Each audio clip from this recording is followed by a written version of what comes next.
Dose by dose, Alabama is slowly picking up its COVID-19 vaccination pace. That includes shuffling around supplies where they're needed the most. We're also trying to get it to those people who are doing it well and doing it quickly. If we find some doses that aren't coming off the shelf fast enough, we're moving those around to other people. Last week, Alabama administered about 100,000 vaccine shots.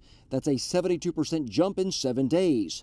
The boost is also lifting the state from its spot at the bottom of the vaccination barrel. While Alabama's vaccine rollout is lagging behind, based on my calculations, we are not last. So far, Alabama has used 49% of its available doses, and based on crunching numbers from the CDC, that puts us at 36th out of all 50 states. State Health Officer Dr. Harris said they cleared up some reporting confusion with the CDC last week. There was a lot of misinterpretation about that.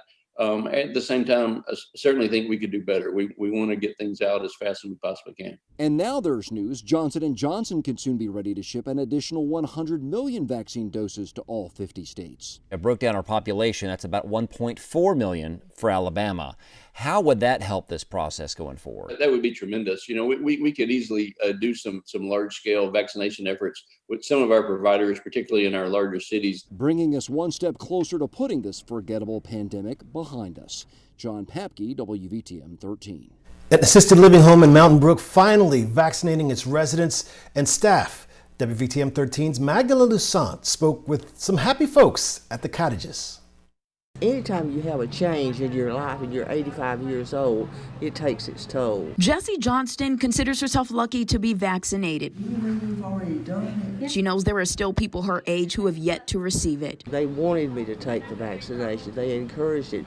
In fact, I don't think I had an option. Alan Hangartner with the Cottages Assistant Living Home says their 18 locations fall under the Alabama's 1B vaccination group.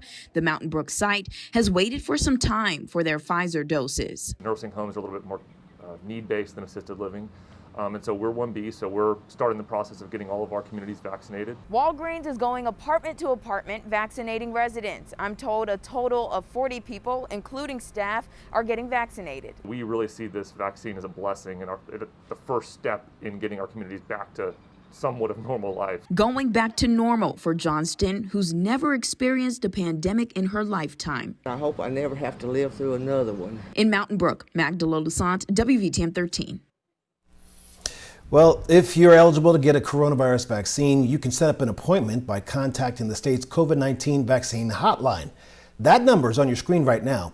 And keep in mind, it's only for first responders, healthcare workers, and people 75 and up. In the coming weeks, Alabama will debut a new way to register online, and there's a separate line for Jefferson County residents. That's the lower one listed. Well, the Birmingham Veterans Association, or Administration rather, clinic now has more space to vaccinate more vets. As WVTM 13's Xavier Harris tells us, this comes after the VA announced a partnership with United Way. Strangely enough, I got a phone call from the VA on Sunday of all days and asked if I'd like a vaccine. Before today, the Birmingham Veterans Administration Clinic could only vaccinate up to 300 veterans 65 and older per day. But that's changed for John Pelletier. Absolutely, I'm on my way. Over 5,300 people have been vaccinated so far. Thanks to a partnership with United Way. The United Way and the VA working together is a community partnership that has to exist if we're going to be successful with the number of people that are going to be vaccinated. And while thousands of veterans receive their Pfizer vaccine, Chief Executive Officer Stacey Vasquez says her only concern now is the unpredictable and unreliable supply. I literally don't know it's here until I get a FedEx receipt and it says the vaccine is here, and then you can start scheduling the people to go with it. Officials will continue the vaccine distribution for the next 5 months at the United Way location on 8th Avenue. I couldn't thank that lady enough for calling me on Sunday. Veterans can schedule an appointment to be vaccinated at the United Way site through one of the 9 community-based outpatient clinics. At some point next week, officials will offer a self-scheduling option. In Birmingham, Xavier Harris, WVTM 13. You can schedule your appointment with the VA clinic by calling the number. The hotline's open Monday through Friday from 8 a.m. till 3. Keep in mind, it's for veterans 65 and older. According to a new analysis by the Associated Press, 2 in 5 Americans live where COVID-19 infections are putting a major strain on ICUs. That is the part of the hospital that cares for the sickest patients, and some are running out of space and supplies. The analysis also shows since November, the number of U.S. hospitals close to the breaking point has doubled. Experts say sustained surges can jeopardize the quality of care in ICUs. And in Alabama, hospitalizations are trending downwards after reaching record-breaking peaks earlier this month. At last report, there are just over 2,200 patients receiving treatment for the virus in our hospitals, and that's a drop in nearly 800 patients from just 2 weeks ago. President Biden needs the power of Congress to pass a COVID-19 relief bill. The administration is pushing for a nearly $2 trillion plan, which includes a new round of stimulus checks, more money for vaccinations, and a minimum wage increase. That is 50 votes in the Senate plus the vice president to pass legislation desperately needed by working families in this country right now. Republicans are cautious about racking up a bigger deficit, while Democrats are urging the president to bypass bipartisan support. We need to understand where the money is going. Are these to individuals or to entities that really need the help? How has the first $900 billion we just passed a couple of weeks ago, how has that been distributed? Many members of Congress are hoping to have the new package passed in the next few weeks. As vaccine distributions continue around the country, so does the increase of cases and deaths of the virus. One influential model projects more than 569,000 deaths due to the virus by May 1st, but more than 42,000 lives could be saved by the projected vaccine rollout. It's expected that 157 million people will be vaccinated by that time. The White House says it is bringing back travel restrictions in an effort to curb the transmission of COVID-19. President Biden will reinstate travel restrictions that former President Donald Trump lifted last week. On advice of our administration's medical and COVID team, President Biden has decided to maintain the restrictions previously in place for the European Schengen area, the United Kingdom, Republic of Ireland, and Brazil. With the pandemic worsening and more contagious variants spreading, this isn't the time to be lifting restrictions on international travel. The White House press secretary also said beginning Tuesday, international travelers bound for the U.S. must provide proof of a negative coronavirus test to the airlines within 3 days prior to traveling.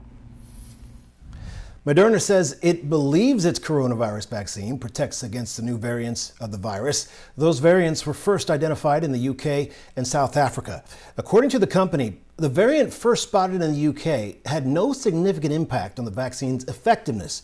But the results for the variants first found in South Africa weren't as optimistic, with some studies suggesting vaccines may be somewhat less effective against that strain. Still, Moderna said the vaccine is expected to be sufficient. Well, there's much more information on coronavirus available on our free WVTM 13 app. Find where you can get vaccinated or how to register. Just click on the coronavirus section. Well, very soon, House impeachment managers will deliver an article of impeachment against former President Trump to the Senate. Mr. Trump is accused of inciting an insurrection at the U.S. Capitol earlier this month. I believe that what is being alleged and what we saw, which is incitement to insurrection, is an impeachable offense. If not, what is? On January 6th, hundreds of pro-Trump supporters stormed the U.S. Capitol, leaving 5 dead, including a Capitol police officer. Though Senate Minority Leader Mitch McConnell is in favor of holding the trial, a growing number of Republican senators oppose it, arguing an impeached president cannot face trial after he leaves office. The theory that the Senate can't try former officials would amount to a constitutional get-out-of-jail-free card for any president who commits an impeachable offense. Senators will be sworn in as jurors tomorrow. Then legal briefs will be drafted and filed. The impeachment trial is set to start the week of February 8th. A government watchdog will investigate whether Department of Justice officials tried to overturn President Joe Biden's election win. The probe comes on the heels of reports from the New York Times and the Wall Street Journal that former President Donald Trump attempted to use the Justice Department to challenge the election results, an effort that included the possibility of Trump firing then acting Attorney General Jeffrey Rosen. And today, Vice President Kamala Harris swore in Lloyd Austin as the new Defense Secretary. He's the first black person to serve in that post. Austin's a Mobile native, and he got his master's at Auburn. He was confirmed by the Senate on Friday. All right, let's get our first look at traffic conditions tonight at 5 this Monday evening. Looking all right. Usually we see more delays than we are now, so that's some good news. However, we are seeing those typical delays on Highway 280 in those eastbound lanes right near 459. Traffic moving at about 16 miles an hour right near the Colonnade and the Inverness area there. Other than that, though, looking, 31 southbound actually looking a little slow as well, 16 miles an hour there. Other than that, though, looking great. Still ahead, a taste of Texas right here in Alabama. Buc-ee's now open in Leeds. Why visiting this big gas station is such an experience. Plus, President Biden keeping a campaign promise as he signs another executive order.